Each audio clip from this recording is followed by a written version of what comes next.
বাইরা আমার, তাকওয়াবান বান্দাকে ওই বান্দাকে বলা হয় যেই বান্দা তাকওয়া যার ভিতরে আছে, ওই বান্দা কখনো গুনাহ করবে না, ওই বান্দা কখনো জেনা করবে না। যেই বান্দার ভিতরে তাকওয়া আছে, ওই বান্দা কখনো ঘুষ খাইবে না। যেই বান্দার ভিতরে পরিপূর্ণ তাকওয়া আছে, ওই বান্দা কখনো সুদের খাতে হাত বাড়াবে না। যেই বান্দার ভিতরে পরিপূর্ণ তাকওয়া আছে, ওই বান্দা কখনো মিথ্যা কথা বলবে না। যেই বান্দার ভিতরে পরিপূর্ণ তাকওয়া আছে, ওই বান্দা কখনো অশ্লীল ভাষা ব্যবহার করবে না। যেই বান্দার ভিতরে তাকওয়া আছে, ওই বান্দা কখনো গুনাহের কাজে লিপ্ত হবে না। যেই বান্দার ভিতরে তাকওয়া আছে, ওই বান্দা কখনো গুনার পথে চলবে না। ঠিক কিনা? ভাইরা আমার, যেই বান্দা তাকওয়াবান, ওই বান্দা দেখবেন নামাজ ছাড়বে না। ঠিক কিনা? যেই বান্দার ভিতরে তাকওয়া আছে, আল্লাহর ভয় আছে, আল্লাহর আযাবের ভয় আছে, ওই বান্দা কখনো রোজা ছাড়বে না। ওই বান্দা কখনো আমার মালিকের গুণগান গাওয়া ছাড়বে না। ওই বান্দা কখনো আমার মালিককে ডাকা ছাড়বে না, মালিককে ডাকা থেকে বিরত থাকবে না। যেই বান্দার ভিতরে তাকওয়া আছে, ওই বান্দা কখনো আমার নবীর সুন্নাতকে জবাই করবে না। যেই বান্দার ভিতরে পরিপূর্ণ তাকওয়া আছে, ওই বান্দা কখনো আমার নবীকে ভালোবাসা থেকে বিরত থাকবে না, থাকবে না। বলে কারণ আমার বান্দা হলো তাকওয়াবান। আর যেই বান্দা তাকওয়া অর্জন করবে, যেই বান্দা তাকওয়াবান হইবে, ওই বান্দা আমার আল্লাহর খাঁটি গোলাম হয়ে যাইবে, এতে কোনো সন্দেহ নাই। আছে বলেন? এই অল্প সময়ের ভিতরে আমি আপনাদের তাকওয়ার পরিপূর্ণ বয়ান বোঝাতে পারবো না। দুটি হাদিসের কথার মাধ্যমে আমি আপনাদের পরিষ্কারভাবে তাকওয়া বোঝানোর চেষ্টা করব ইনশাআল্লাহ। সাইয়েদানা হযরত ওমর রাদিয়াল্লাহু তাআলা আনহু উবাই ইবনে কাব রাদিয়াল্লাহু তাআলা আনহুকে প্রশ্ন করলেন, তাকওয়া আবার কি? তাকওয়া আবার কি? তাকওয়া কাকে বলে? কে প্রশ্ন করছেন? হযরতে ওমর রাদিয়াল্লাহু তাআলা আনহু উবাই ইবনে কাব রাদিয়াল্লাহু তাআলা আনহুকে বললেন যে তাকওয়া কি? উবাই ইবনে কাব রাদিয়াল্লাহু তাআলা আনহু আবার হযরত ওমরকে প্রশ্ন করলেন, ওমর, যখন তুমি একটি পথ দিয়ে অতিক্রম করতেছিলা, ওই পথের ভিতরে যদি অগোছালো কোনো জিনিস থাকে, কোনো কাঁটাযুক্ত জিনিস থাকে, কোনো ময়লাযুক্ত জিনিস থাকে, ওই রাস্তা দিয়ে ওমর তুমি কিভাবে চলবা? হযরত ওমর বলে দেন উবাই ইবনে কাব রাদিয়াল্লাহু তাআলা আনহুকে যে আমি এমনভাবে গুছায় চলবো যে আমার পোশাকে যেন ময়লা না লাগে, এই ক্ষতিগ্রস্ত জিনিস যারা যেন আমার ক্ষতি না হয়। উবাই ইবনে কাব রাদিয়াল্লাহু তাআলা আনহু হযরত ওমরকে বললেন, এটার নামই হলো তাকওয়া। সুবহানাল্লাহ বলেন। এটার নামই হলো তাকওয়া। বুঝাতে পারছি? এবার আর একখানা হাদিস শোনেন। হযরত ওমর রাদিয়াল্লাহু তাআলা ছিলেন অর্ধজাহানের বাদশা। ঠিক কিনা বলেন? ওমর রাস্তা দিয়ে চলতেছে শেষ রাতের দিকে। তিনি মদিনায় এক পাহাড়ের উঁচু জায়গায় বাস করতেন। তো যেতে যেতে যেতে যেতে একটা ছোট্ট একটা ঘর বাজলো। তিনি ওই ঘরের ভিতর থেকে কিছু কথার আওয়াজ পেলেন। ওই ঘরের ভিতরে বৃদ্ধা মা এবং তার একটা কন্যা ছিল। বৃদ্ধা মা বলল মেয়েকে যে উটের দুধ দহন করে এনেছি, এখন তোমার মন মতো এই দুধের ভিতরে পানি মিশায় নাও। কন্যা সন্তান তার মাকে বললেন, আম্মা জান, আপনি কি জানেন না যে দুধের ভিতরে পানি মিশালে হযরত ওমর ঘোষণা দিয়েছেন কঠিন শাস্তি দেওয়া হবে ধরা পড়লে। তখন ওই মেয়ের মা বলতেছে যে এই গভীর রাত্রে ওমর আসবে কোত্থেকে? তুমি উটের দুধে পানি মিশায় দাও, আগামীকাল অনেক দাম পাবো, অনেক টাকা হবে আমাদের মদিনায় দুধ বিক্রি করলে। ওই বুড়িমার কন্যা সন্তানটা বলতেছে, মা, দুধের ভিতরে পানি মিশাইলে মারাত্মক শাস্তির কথা হযরত ওমর ঘোষণা করে দিয়েছি। যদিও হজরতে ওমরের শেষ রাত্রে কোথাও নাই, তবে মা জেনে রাখো, জেনে রাখো, জেনে রাখো, হজরতে ওমর যদি না দেখে, হজরতের ওমরের রব কিন্তু তাকা দেখে। সুবহানাল্লাহ বলেন। হজরতে ওমর যদি না দেখে, কিন্তু ওমরের আল্লাহ কিন্তু তাকায়া দেখে। হজরতে ওমর এই কথাগুলো শুনতেছে।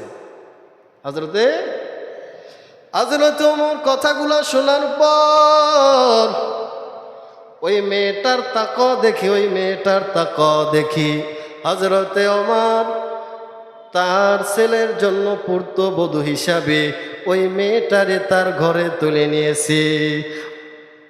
কালো চেহারার ভিতরে তাকা নেই, রূপসীর ভিতরে কোনো তাকা নেই। তাকা হলো অন্তরের বিষয়। তাকা হলো কি? অন্তরের বিষয়। হযরত আলী রাদিয়াল্লাহু তাআলা আনহু বলছেন, তাকওয়া কয় জিনিসের নাম বলুন? এক নম্বরে এক নম্বরে জোরে কোন, এক নম্বরে, দুই নম্বরে কোরআন ও হাদিসের উপরে নিজের জীবনকে পরিচালিত করা, তিন নম্বরে যতটুকু আল্লাহ পাক সম্পদ দিয়েছে তার উপরে সন্তুষ্ট থাকা, চার নম্বরে যে মৃত্যুর পরে আবার পুনরায় আমাদের জীবিত হওয়া লাগবে তার উপরে বিশ্বাস রাখা। এই চারটার উপরে বিশ্বাস রাখার নামই হলো তাকওয়া। বাইরা আমার, তাকওয়াবান বান্দাকে ওই বান্দাকে বলা হয় যেই বান্দা তাকওয়া যার ভিতরে আছে, ওই বান্দা কখনো গুনাহ করবে না, ওই বান্দা কখনো জেনা করবে না। যেই বান্দার ভিতরে তাকওয়া আছে, ওই বান্দা কখনো ঘুষ খাইবে না। যেই বান্দার ভিতরে পরিপূর্ণ তাকওয়া আছে, ওই বান্দা কখনো সুদের খাতে হাত বাড়াবে না। যেই বান্দার ভিতরে পরিপূর্ণ তাকওয়া আছে, ওই বান্দা কখনো মিথ্যা কথা বলবে না। যেই বান্দার ভিতরে পরিপূর্ণ তাকওয়া আছে, ওই বান্দা কখনো অশ্লীল ভাষা ব্যবহার করবে না। যেই বান্দার ভিতরে তাকওয়া আছে, ওই বান্দা কখনো গুনাহের কাজে লিপ্ত হবে না। যেই বান্দার ভিতরে তাকওয়া আছে, ওই বান্দা কখনো গুনার পথে চলবে না। ঠিক কিনা? বাইরা আমার, যেই বান্দা তাকওয়াবান, ওই বান্দা দেখবেন নামাজ ছাড়বে না। ঠিক কিনা? যেই বান্দার ভিতরে তাকওয়া আছে, আল্লাহর ভয় আছে, আল্লাহর আযাবের ভয় আছে, ওই বান্দা কখনো রোজা ছাড়বে না। ওই বান্দা কখনো আমার মালিকের গুণগান গাওয়া ছাড়বে না। ওই বান্দা কখনো আমার মালিককে ডাকা ছাড়বে না, মালিককে ডাকা থেকে বিরত থাকবে না। যেই বান্দার ভিতরে তাকওয়া আছে, ওই বান্দা কখনো আমার নবীর সুন্নাতকে জবাই করবে না। যেই বান্দার ভিতরে পরিপূর্ণ তাকওয়া আছে, ওই বান্দা কখনো আমার নবীকে ভালোবাসা থেকে বিরত থাকবে না, থাকবে না। বলে কারণ আমার বান্দা হলো তাকওয়াবান। আর যেই বান্দা তাকওয়া অর্জন করবে, যেই বান্দা তাকওয়াবান হইবে, ওই বান্দা আমার আল্লাহর খাঁটি গোলাম হয়ে যাইবে, এতে কোনো সন্দেহ নাই। আছে বলেন? লারাইতাহু খাশিয়াম মুতাসাদ্দিআম মিন খাশিয়াতিল্লাহ। এখানেও আল্লাহ রাব্বুল আলামিন তাকওয়ার কথা বললেন। তাকওয়া মানে ভয়, তাকওয়া মানে, এখানেও আল্লাহ পাক তাকওয়ার কথা বললেন। ইয়া আইয়ুহাল্লাযীনা আমানুত্তাকুল্লাহ। এখানেও আল্লাহ পাক তাকওয়ার কথা বলেছেন। ইয়া আইয়ুহান নাস ইত্তাকু রাব্বাকুম। এখানেও আল্লাহ পাক তাকওয়ার কথা বললেন। আল্লাহু আকবার। আরও আমি কিছু আয়াত আপনাদের মাঝে শোনা দিই। ওয়া আম্মা মান খাফা মাকামা রাব্বিহি ওয়া নাহান নাফসা আনিল হাওয়া। এখানেও আল্লাহ পাক তাকওয়ার কথা বললেন। ছোট একটা সূরার ভিতরে চলে যান, 30 পারার ভিতরে লাস্টে 10টা সূরা ছোট ছোট আছে না নাই? সূরাতুল কুরাইশের ভিতরে আল্লাহ রাব্বুল আলামিন বলেছেন, আল্লাযী আত'আমাহুম মিন জু'ইন ওয়া আমানাহুম মিন খাউফ। এখানেও আল্লাহ রাব্বুল আলামিন তাকওয়ার কথা বলেছেন। বাইরা আমার, তাকওয়ার কথা আল্লাহ রাব্বুল আলামিন বিভিন্ন সূরায় বারবার বলেছেন। এই আয়াত দ্বারা বোঝা যায় তাকওয়ার গুরুত্ব কখনো কম নয়, তাকওয়ার গুরুত্ব আমার আল্লাহর কাছে বেশি। ঠিক কিনা বলেন? কতগুলো আয়াত, অনেক আয়াত আছে তাকওয়া নিয়ে। তাহলে শুরু তো বললেন আল্লাহ পাক তাকওয়ার কথা, আবার শেষও বললেন তাকওয়ার কথা। বাইরা আমার, তাকওয়া নিয়ে দুনিয়ার জমিনে চলা লাগবে, তাকওয়াবান হইয়া দুনিয়ার বুকে চলা লাগবে। নামাজ পড়লেন, রোজা রাখলেন, হজ করলেন, যাকাত দিলেন, সত্য কথা বললেন, মানুষের মাঝে দান করলেন, দানশীল বান্দা হইলেন। মানুষ আপনাকে বাহবা দেয়, মানুষ আপনার প্রশংসা করে যে বান্দা বড় দানশীলওয়ালা, বান্দা গরিবের দুঃখ বোঝে। কিন্তু আপনার একটা জায়গায় ভেজাল, সেটা হইল তাকওয়ার ভিতরে গোলমাল। সব বাদ, সব বাদ, তাকওয়া ভেজাল সব বাদ। নামাজ পড়লেন, রোজা রাখলেন, হজ করলেন, যাকাত দিলেন, এর মাধ্যমে তাকওয়া অর্জন করলেন, গুনাহ থেকে হেফাজত রইলেন, আপনি তাকওয়া অর্জন করলেন। এই তাকওয়ার মাধ্যমে আপনার আমলগুলো আল্লাহর কাছে দামি হয়ে যাইবে। আরো পরিষ্কার করে বুঝাইয়া দি ভাইরা আমার, আপনি নামাজ পড়লেন, নামাজটা আল্লাহর জন্য পড়লেন না, তাকওয়াবান হইতে পারলেন? কথা বলেন। কারণ নামাজ পড়া লাগবে আল্লাহর আযাবের ভয় নিয়া, আল্লাহর জন্য এবং আল্লাহর আযাবের ভয়। এই দুটি মেডিসিন নিয়ে যদি আপনি আল্লাহর কুদরতি কদমে সেজদা দেন, আমার আল্লাহ আপনার নামাজটা সাথে সাথে কবুল করে নেবেন, তাতে কোনো সন্দেহ নাই। আছে? পরিষ্কার বুঝছেন? বুঝতে বাজা হয়েছে? বলেন, ক্লিয়ার হয়ে গেল না?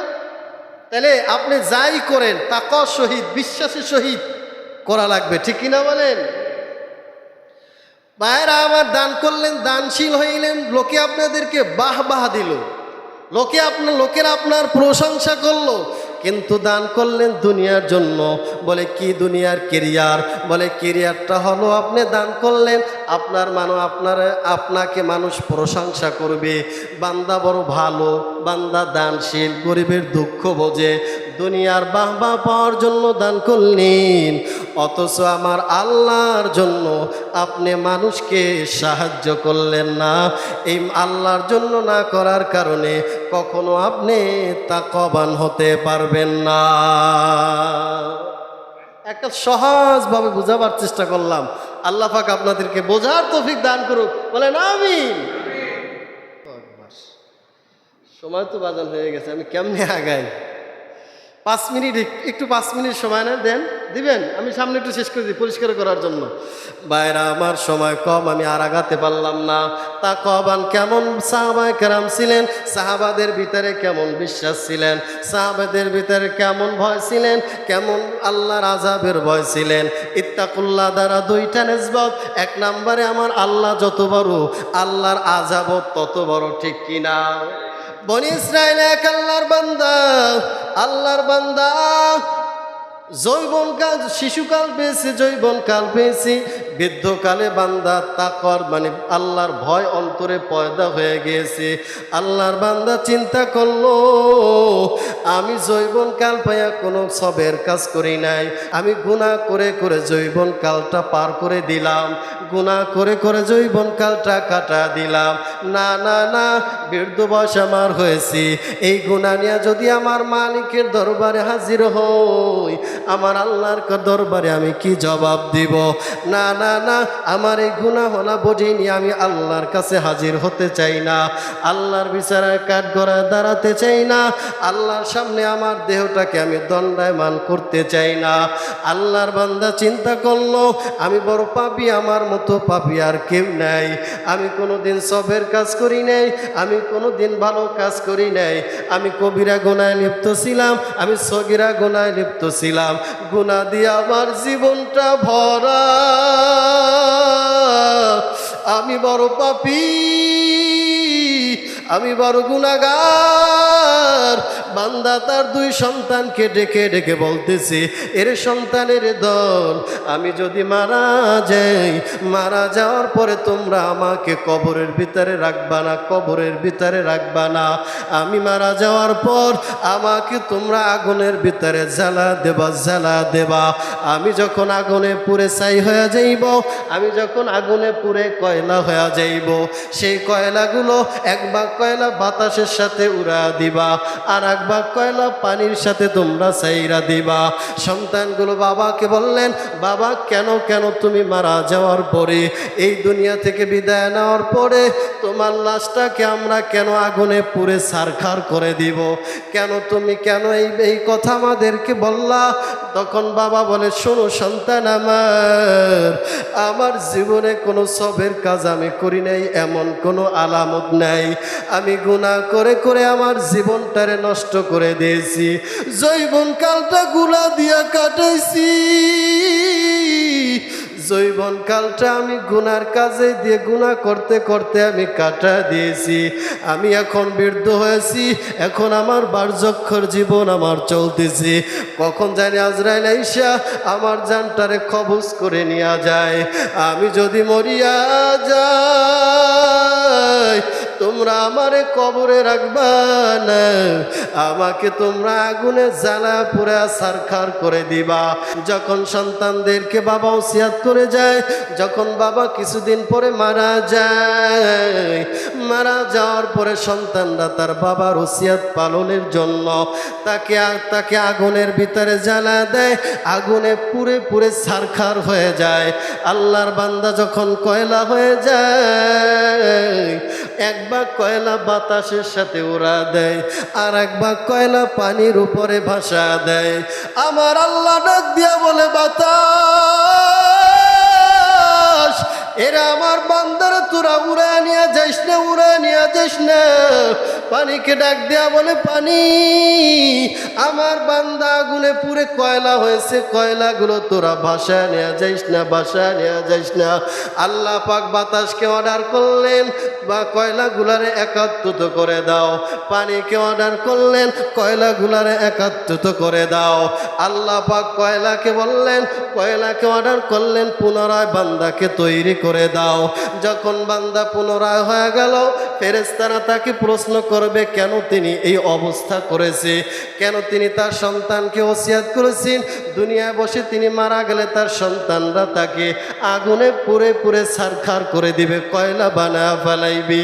আল্লাহ ডাক দেয়া বলে, ফেরেশতার দল, তোমরা আবার বান্দারে জিজ্ঞাসা করিও না, আমার বান্দারে আমি মাওলার কুদরাতির কদমের সামনে হাজির করে দাও।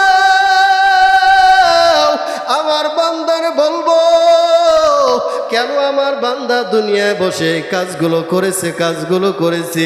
ফেরেশতারা যখন এই বান্দাকে যখন আল্লাহর সামনে হাজির করে দেয়, আল্লাহ পাক বান্দাকে বললেন, বান্দা কেন তুমি এইভাবে দুনিয়ায় বসে করেছো, কারণ কি?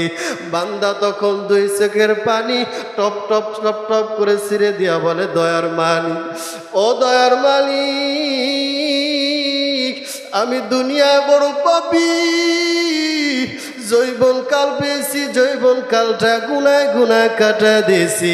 আমার জীবনে কোনো সবের কাজ নাই, আমি কোনোদিন আপনার গোলামি করি নাই, আমি আপনার কোনোদিন প্রশংসা করি নাই, আমি আপনার কখনো আপনার গোলামি করি নাই, কখনো আপনারে ডাকি নাই। আমি বড় পাপী। আমি চিন্তা করেছি, আমি যদি এই অবস্থায় মারা যাই, আমার কবর হবে জাহান্নামের টুকরা, আমাকে তো জাহান্নামের আযাব ভোগ করা লাগবে। না, আমি আমার মাওলার দরবারে গুনাহওয়ালা বডি নিয়ে হাজির হইতে চাই না। আমি বাতাসের সন্তানদেরকে বললাম, যাতে করে বাতাসের সাথে উঠতে থাকি। আমি সন্তানদেরকে বললাম, যাতে করে পানির উপরে ভাসতে থাকি। কেমন আল্লাহর বান্দা, গুনাহ করার পর বার্ধক্যে জীবনে বৃদ্ধ বয়সে তাকওয়া কিভাবে হাসিল করেছি। গুনাহ করার পরে বৃদ্ধ বয়সে আল্লাহর ভয় অন্তরে জমে গেল। এই বান্দা যখন এইভাবে সন্তানদেরকে ওসিয়াত করলো, এই কথাগুলো যেন বান্দা আল্লাহর কাছে বলে দিল। আল্লাহ পাক ফেরেশতাদের বলে, ফেরেশতারা শুনো,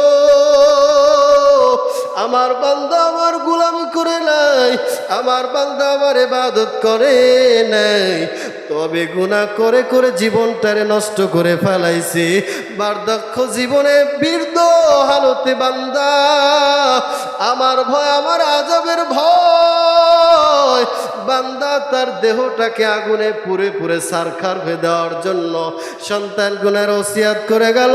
বান্দার ওসি আমাকে ভয় করার কারণে, আমার আযাবকে ভয় করার কারণে ফেরেশতারা তোমরা সাক্ষী থাকো, সাক্ষী থাকো, আমার বান্দাকে যদিও সে আমার ইবাদত করে নাই, কিন্তু তাকওয়া হাসিল করার কারণে আমি আল্লাহ আমার বান্দাকে মাফ করে দিয়া জান্নাতের মেহমান বানা দিলাম।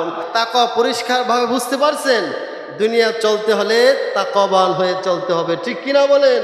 আল্লাহ আমাকে, আমার কলিজার টুকরা মুসল্লি ভাইগুলাকে তাকওয়াবান বানায়া দাও। তাকওয়ার সহিত আল্লাহ দুনিয়ার বুকে চলার তৌফিক দান করুক, বলেন আমিন। আল্লাহ তাকওয়ার সহিত তোমাকে ডাকার তৌফিক দিয়া দাও, তাকওয়ার সহিত আল্লাহ তোমার গোলামি করবার তৌফিক দিয়া দাও, আমিন বলেন। আল্লাহ তাকওয়ার সহিত আমাদেরকে দুনিয়ার বুকে চলার তৌফিক দান করুক, বলেন আমিন।